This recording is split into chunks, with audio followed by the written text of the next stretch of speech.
Eto pa mga bossing ko, ang isa sa mga subok na napakaswerte mga bossing.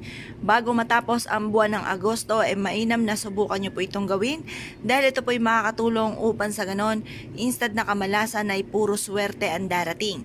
Basta positive ka lang mga bossing ha.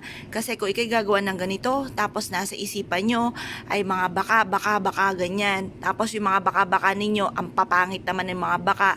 Nako mga bossing, sinasabi ko po sa inyo, siguradong pangit din po ang magiging kalabasan po niyan. Kumbaga, maa-attract nyo negatibo kasi yun ang nasa isipan po ninyo. Kaya dapat ang nasa isipan natin, panay mga magaganda mga bossing.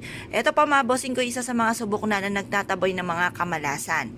Ngayon po mga bossing, ganito inyo pong gagawin. Mga bandang alas 7 ng umaga, or kaya bago matulog, pwede rin po ito. Gawin nyo po siya. Harap kayo basta lagi sa may silangan. Sabihin nyo po sa pamamagitan ng pampaswerteng ito,